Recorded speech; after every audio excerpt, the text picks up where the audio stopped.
Certainly a cantaloupe would go through there. I'm Alex Nizick, and this is the review of the 2025 Jeep Wagoneer S 4xe. The name is way too long.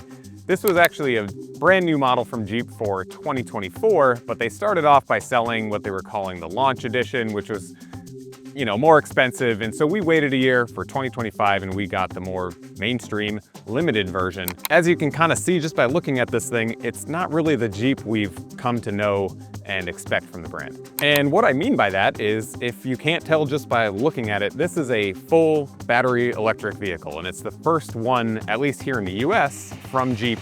And if we ignore the Fiat 500e for a second, this is the first serious EV contender that we've tested from the Stellantis brand. And to be honest, if you buy this is probably the most off-roading you're gonna do. So let's get into it, but first, here's what we bought for our test program.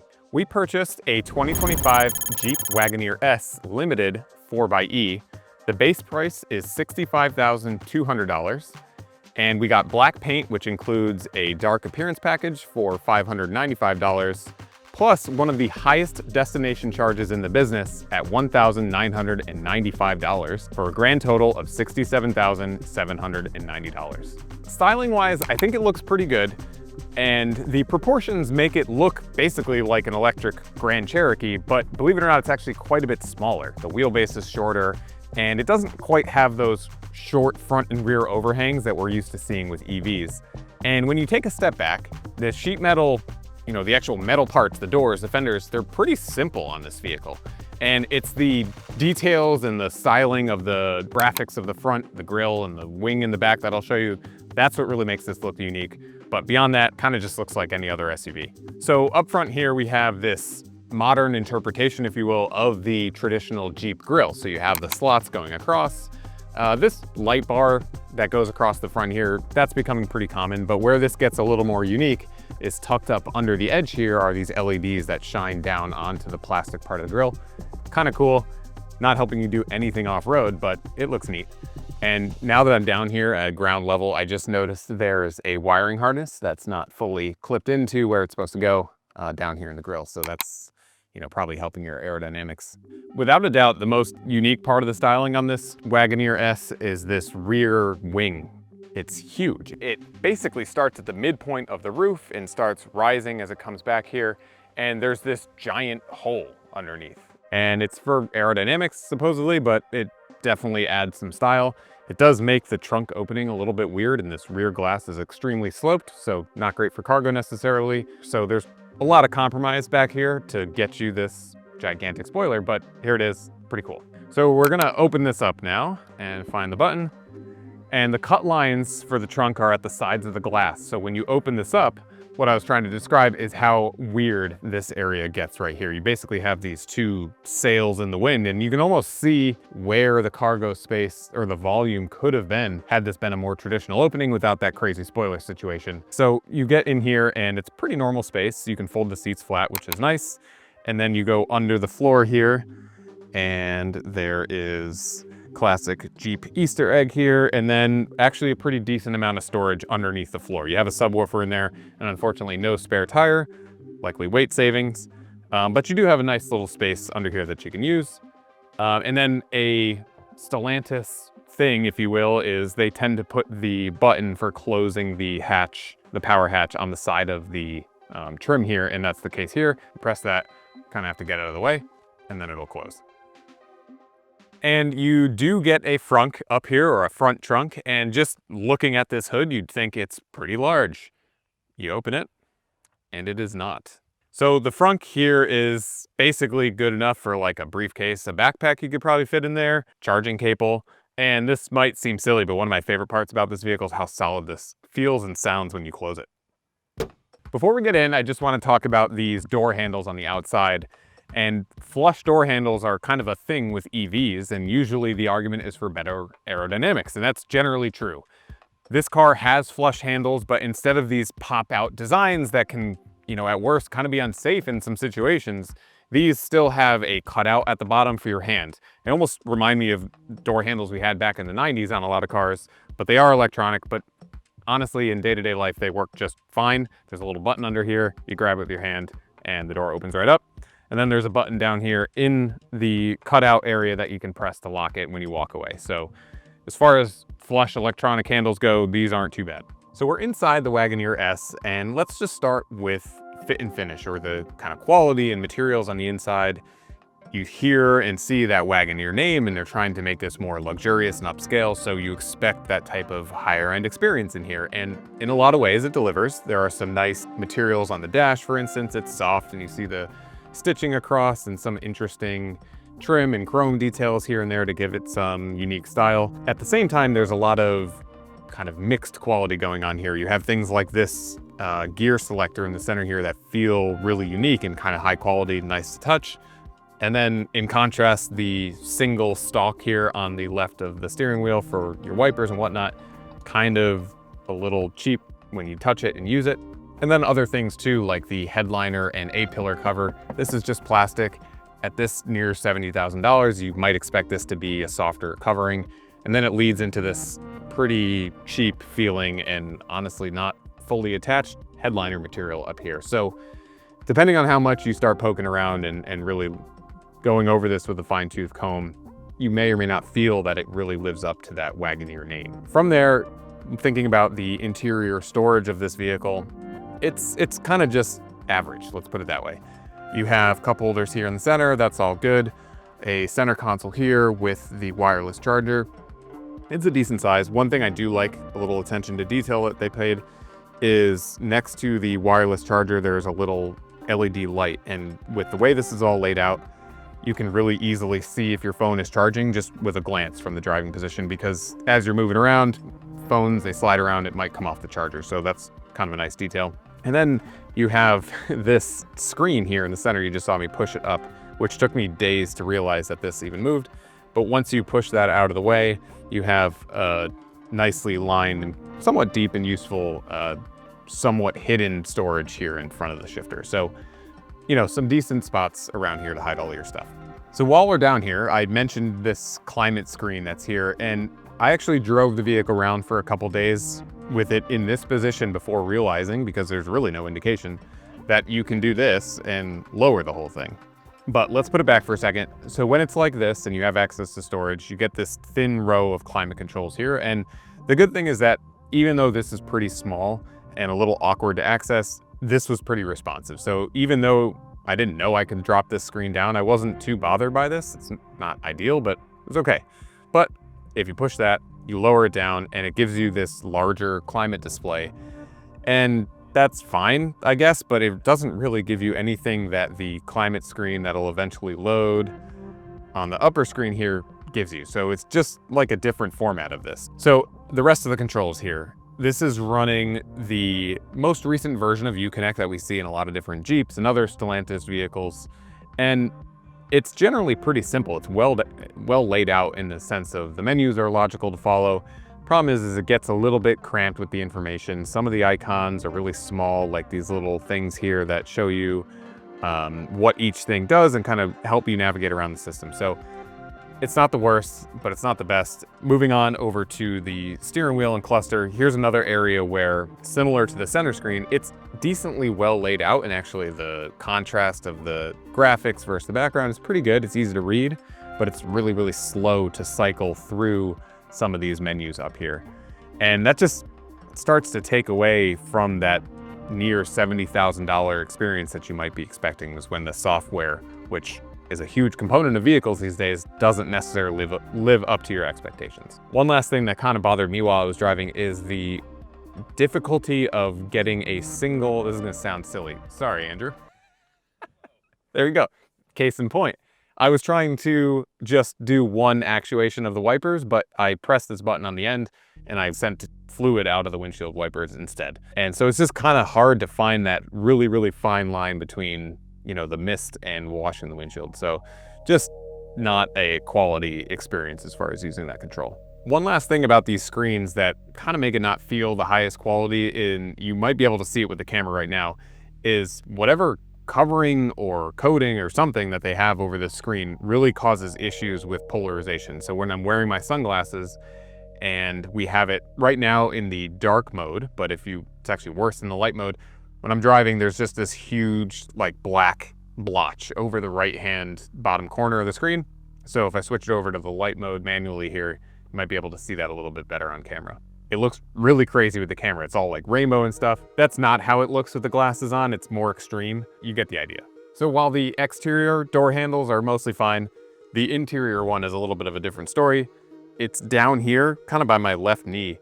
And when I'm in my driving position and let's say getting ready to get out of the vehicle, I can't see it at all with the angle of the trim. It's kind of like tucked back in there. But once you find it, it's actually a little awkward to grab it and push it open. So it's a push button, you do that, you open the door. But honestly, these electronic latches, they're not the safest thing. If something fails, you have to use the manual override. And in this car, it's unlabeled and harder to see than that. It's tucked up under here and it's this little like lever thing that comes out, you pull it and you can manually open the door.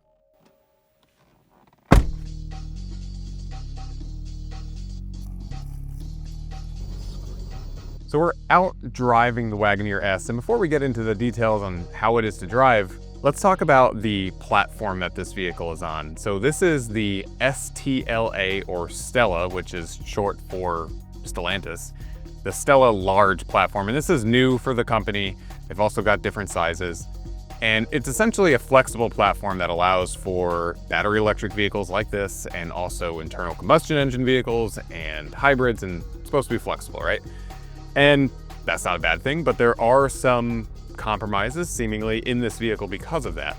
One of those is that it has a tunnel, and you get a lot of electric vehicles out there that are totally flat floor because of the battery packaging and all of that. But because they're future-proofing this or making it flexible to accept an engine with a transmission and these types of things, you do have a tall tunnel here, which kind of basically makes the driving position a little bit more cramped than maybe it needs to be, or would have been otherwise had they not done that. And then there are some other things too about this platform that aren't necessarily the greatest in terms of EVs. One of those is that it's, at least in this vehicle, it's a 400 volt electrical system. And they say that this system can, or this platform can also accept 800 volt power electronics, but this one is 400, and there are a lot of different things that come along with that, but the most obvious one to an owner or somebody using and living with this vehicle is the charging speeds. And Jeep is saying that it can do about 20 to 80% in 23 minutes. That's of course ideal conditions, but you know, the industry is starting to move on beyond 400 volts and mostly to 800 or higher voltage systems. So that's something to keep in mind. And there are other things too. I was surprised at how not great the turning radius of this vehicle is. You really notice it when you're trying to do U-turns and things like that out on the road. Sticking with this platform for a moment, it really not lending itself to being an off-road vehicle like you might expect. This one in particular has open differentials. There's no limited slip or locking differentials going on, no low range gearing. And then it also even has strut suspension in the front. So that's not really something that lends itself to off-road performance. And then beyond that, this vehicle, 20-inch wheels and tires, really designed for low rolling resistance. So they're really going for the aerodynamics and the efficiency and things like that, and less on the traditional Jeep qualities that you might expect. I would sum up the driving experience of this car, at least relative to other EVs, as kind of unrefined. And it really shows up in particular at lower speeds. And what they're doing with the front motor, this is all-wheel drive. It's got a motor at the front, and there, for efficiency reasons, it disconnects and connects depending on the power demands of the driver. And it's just really not smooth at doing that. You hear it clicking and turning on and turning off at the front end. At low speeds, if you're trying to just inch up or creep along, you can feel it kind of shuddering and jerking around. And even when you're using the one pedal driving system, which thankfully it has, it's just not that smooth coming to a stop. And as you're trying to work in the brake pedal and the friction brakes, all of this comes together to just not be the most refined or smooth driving experience, especially when you're talking about a vehicle this expensive and you can get other electric vehicles that drive better, frankly, for less money. Now, one thing that, again, not uncommon to electric vehicles is this thing has a ton of power, and kind of seems like their way of trying to mask some of the other deficiencies of this vehicle, but it's got 500 horsepower, and frankly, it's too much because yes, it's fast in a straight line, but this platform or this vehicle and the way it's tuned, it really can't handle it. It's torque steering all over the place, and the 235 width tires don't seem to have enough grip to really manage all that power, so it's way too easy to spin up the tires. I actually found that putting it in eco mode made it easier and more pleasant to drive because it locks you out from that front motor altogether, and you still have plenty of power to accelerate and get a quick and seamless EV experience. So, I mean, that's unfortunate because now you're just turning off the motor that you paid all this money for, but in practice, it made for a better driving experience. The ride is, in some ways, one of the best parts of the vehicle because it's bump absorption when you're hitting things like potholes and broken pavement and these types of features in the road. It actually does a pretty good job of absorbing that. It doesn't sound the best while it's doing it. Ultimately, in terms of what you feel, it's pretty good. Body control, on the other hand, you do get some moments where it feels like the suspension can't really handle the weight of the car, and that shows up in the handling too. If you're into a corner and you hit a undulation or a bump mid-corner, it just feels like the car moves around in a way where it's really not the most controlled. Coming back to the driving position, it's pretty good. It does have that tall center console and tunnel that I mentioned, which kind of intrudes on your space a little bit. The armrests are relatively wide in a good position, so that part's good. Less great is this squircle, is kind of the name that people use, and we've started to use it too. This steering wheel shape where it's not quite a square, it's also not a circle. This isn't the worst implementation of this non-round steering wheel that I've seen, but there's really no benefit to it, let's be honest. And when you're turning the vehicle and you're having to do some hand-over-hand motions, it just isn't the most pleasant thing as you rotate it through your hands, but here it is. And at the very least, I'm not getting any blockage of the instrument display. So that is a trend these days where these larger digital clusters or gauge displays, they just, depending on where you put that wheel, you end up cutting off a bunch of information. And thankfully, there's a ton of adjustment here from the steering column, both up, down, in, out, but I'm not really having any issues blocking the content that's on that screen, so that's good. Visibility is definitely not the strong suit of this vehicle. Those cheaply covered A-pillars are definitely wide, particularly at the base. They start to flare out pretty good. And then you have your mirrors that are mounted up on those pillars. So a lot of cars these days, you end up with the mirror mounted on the door, which creates a little bit of space there so you don't get such a large blind spot. Don't have that here. It's fine along the sides. The B-pillars are actually pushed far back enough and they're relatively slim, so that's fine. But it's when you get to the back where you see that not only is the rear window, because of that whole wing situation we talked about, it's really narrow. And for some reason, I probably wouldn't have done this if it were up to me, but they took the time to create a small quarter window behind that rear seat area. But because of, again, that spoiler and the way that whole rear area is designed, the actual usable surface area of the window from the inside is tiny and really not all that useful. So yeah, it's letting in a little bit of daylight, but that's about it. So this platform can accept a number of different battery sizes according to Stellantis and Jeep. And this one in particular has about 100 kilowatt hour, which is definitely large. That's a good size for an EV these days. And it's rated for about 290 miles of range by the EPA. But every time so far I've gotten in this car with a full charge, it's showing me somewhere around 250 miles.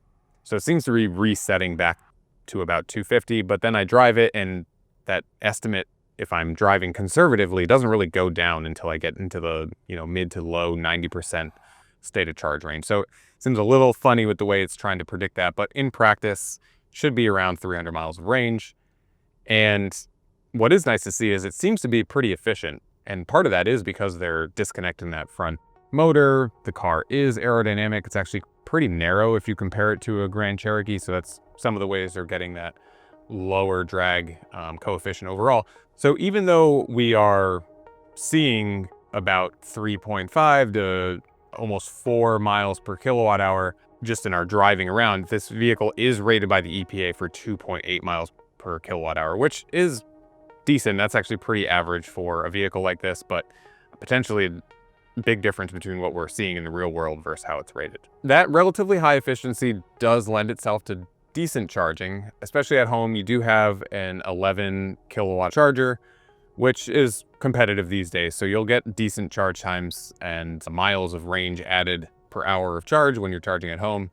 So this vehicle is still coming with the somewhat older style SAE port, and a lot of vehicles these days are moving towards the Tesla style or the NACS connector, which stands for the North American Charging Standard. Electric vehicles are moving towards this. The front seat, I found it to be decently comfortable. It's on the softer side, decent coverage from the back bolsters, and it feels like the pressure or the support from the seat is even along my back, and you have decent adjustments in terms of lumbar and tilt and all these things. What we did find is from some of the testers, they felt that it was pretty narrow, and I suspect that this is coming from the fact that this car is relatively narrow. Again, for that aerodynamic benefit, among other things, but between the wide console, just the narrowness of the car, the seat ends up being narrow. And so if you, like, depending on how you sit, you might find that these bolsters are, you know, digging a little bit into your legs on the outside, that type of thing. So like we always say with seats, they're definitely a personal thing, so try it out before you buy a vehicle like this, test drive it, see how you fit. The ADAS or Advanced Driving Assist systems are pretty decent in this car. We found that the L2 or the lane centering, L2 being the combination of adaptive cruise control and lane centering, that system worked pretty well. I was impressed with how it was able to keep the car centered in the lane and provide pretty smooth inputs. And also when I drive the vehicle myself with the system on, or this collaborative driving we call it, it's not fighting me constantly, it's not annoying and putting in a bunch of these inputs even though I'm trying to drive the car. So that was pretty good to see.